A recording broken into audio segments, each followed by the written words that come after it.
Haristutihi Shloka 3.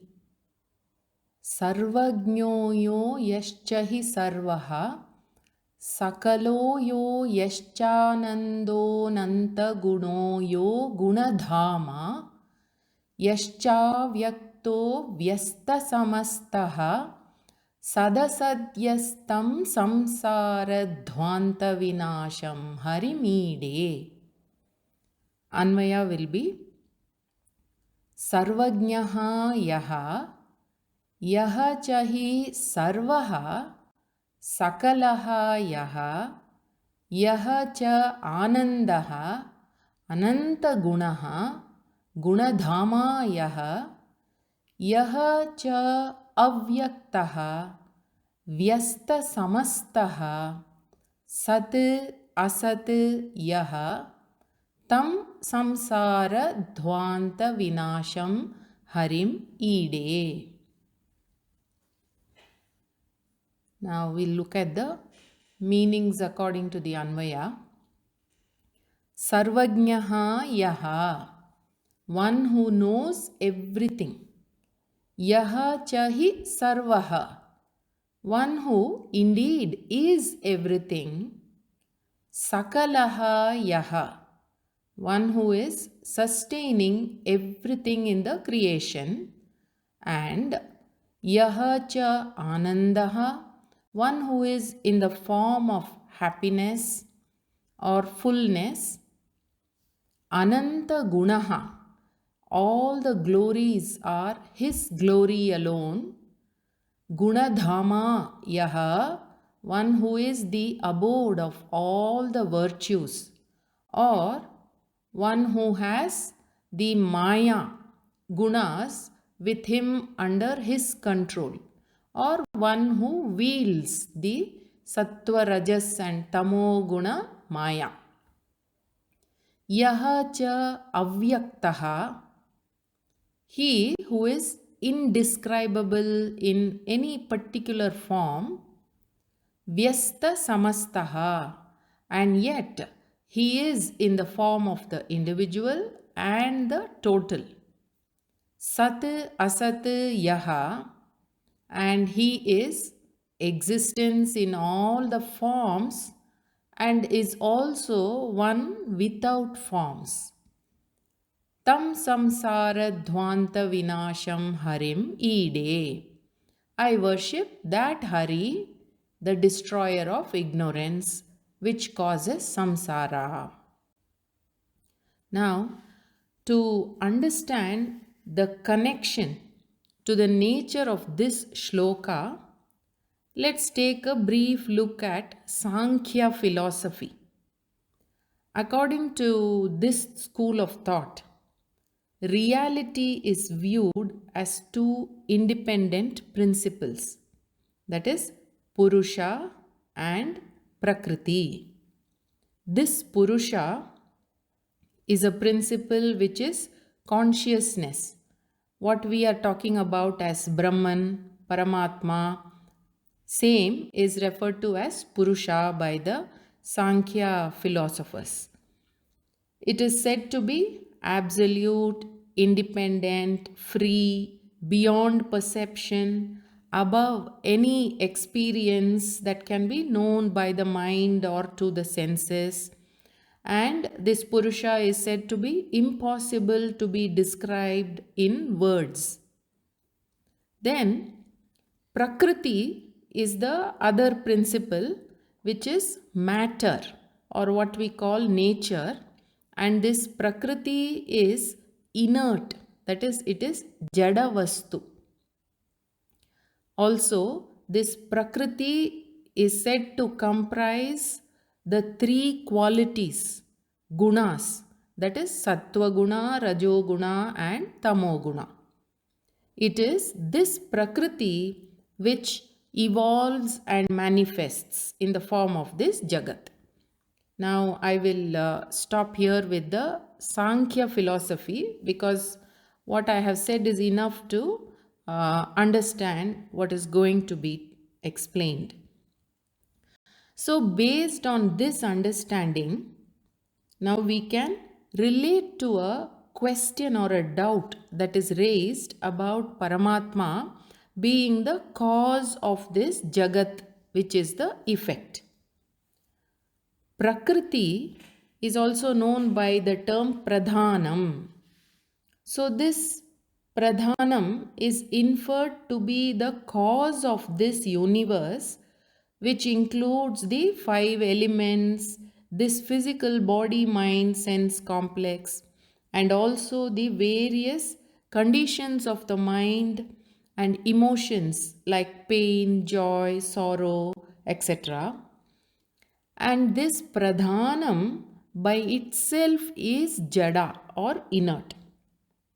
Then it has also been said that Brahman or Paramatma, who is of the nature of consciousness, that is Chit, Chaitanya Vastu, is the cause of this manifest Jagat, the effect.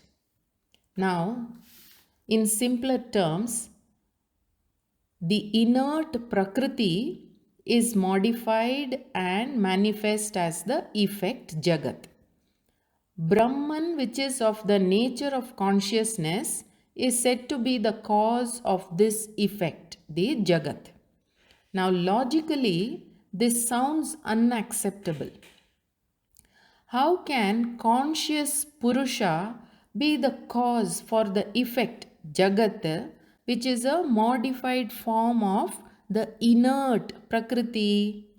What connection can be there between inert Prakriti and conscious Purusha? As an answer to this doubt is the structure of this shloka, which describes and establishes the glories of Purusha or Brahman or Paramatma. So, who is that Paramatma? The shloka starts by saying, Yaha Sarvajnaha.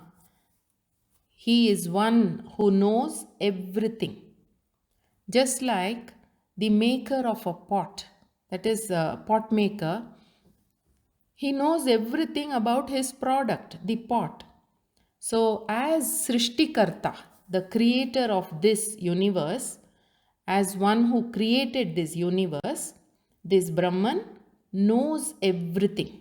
He is Sarvajnaha, all knowledge. Mundakopanishad says, Yaha Sarvajnaha Sarvavit Yasya Jnanamayam Tapaha. So Sarvajnaha means Samanyataha Sarvam Janati iti Sarvajnaha. In general, one who is all knowledge, the knower of everything.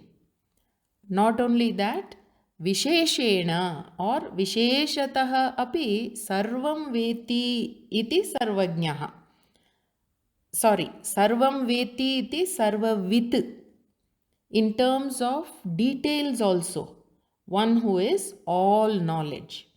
Then, Yasya Jnanamayam Tapaha means one who is in the form of knowledge alone. Then, further, Yaha Chahi Sarvaha. This phrase establishes the possibility of connection between the conscious Purusha and inert Prakriti.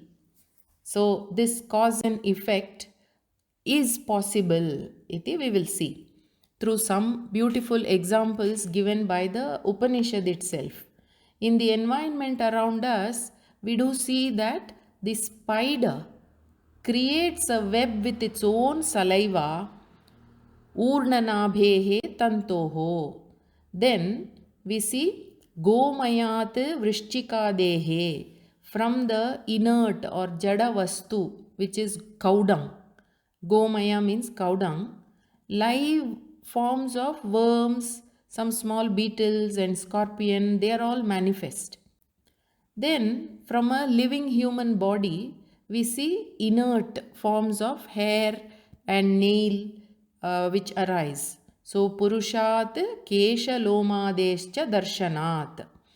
Now this same thing is mentioned in Mundakopanishad mantram as यथोर्णनाभिः सृजते गृह्णते च यथा पृथिव्यामोषधयः सम्भवन्ति यथा सतः पुरुषात् केशलोमानि तथा अक्षरात् सम्भवतीह विश्वम्. Just as a spider creates and withdraws its web, just as the plants and trees come into being from the earth, just as hair on the head and body grow from a living person, in the same manner, here the world comes into being from the imperishable Brahman. Like this mantra explains the oneness of both Pradhanam or Prakriti, which is the material cause, and Purusha, the intelligent cause. In other words, Prakriti is non-separate from Purusha. So then, the verse tells, Sakalaha Yaha, that Paramatma is Prakriti and the locus of everything. So, Sakalaha Yaha. Taittiriya Upanishad says, So kamayata bahusyam prajayeyeti. So, it is said that he desired thus, let me be born, let me become many. And then, tadatmanam swayam akuruta, that Brahman itself, by itself, created itself and became this Jagat. So, Sakalaha Yaha, all that is here is Brahman or Paramatma or Purusha. Then, did this Brahman create itself for some self-benefit? No, of course not. Now that is mentioned in the verse as Yaha cha anandaha, yascha anandaha. Now this is mentioned in Taittiriya Upanishad as Anando Brahma. That Brahman is of the form of Ananda itself. Further, Brihadaranyaka Upanishad says Vijnanam Anandam Brahma. Brahman is all knowledge and fullness. So here Anandam means fullness, one who has no wants, the limitless fullness. So Brahman has no benefit to gain by creating this world because he himself became this Jagat. Further, this Brahman is Ananta Gunaha. All glories, fame, every possible distinction in this world are his glory alone. Shastra says, Anantaha asankhyaataha, innumerable, infinite are his glories. And the same is said by Bhishmacharya in Vishnu Sahasranama. He says, Yani namani gaunani vikhyatani mahatmanaha. All names describe the glories of that Paramatma alone. And they are all well known in the Shruti. Why? Because he is Gunadhama. He is the abode of all the attributes. Now, all the qualities of Maya, Sattva, Rajas and Tamas are wielded by Brahman. The Shuddha Sattva Guna. Sattva Guna in its purest form has its locus in Brahman. The same is mentioned in Shvetashvatara Upanishad as Mayam tu prakritim vidyat Mayinantu Maheshwaram. Prakriti is known as Maya from the standpoint of Brahman. So then Mayinam to Maheshwaram, the wielder of that Maya is Brahman. In other words, Maya is the Shakti, creative power of Brahman. So then, how come we don't see this wielder of Maya? So the shloka says, Yaha cha avyaktaha, because Brahman is not available for objectification by the senses. Kaivalya Upanishad says, Achintyam, Avyaktam, unthinkable and unmanifest as an object is this Brahman. Also, Bhattatri in his Narayaniyam says, Aspashtam drishtamatre. Brahman is not clear to this sensory perception. And that's why Arjuna is given Jnana Drishti or Divya Drishti, a divine vision, so that he can visualize the cosmic form of the Lord. If this Brahman is everything in the cosmos, then how do we understand this division of the enjoyer and the enjoyed? So the shloka says, Vyasta samastaha yaha.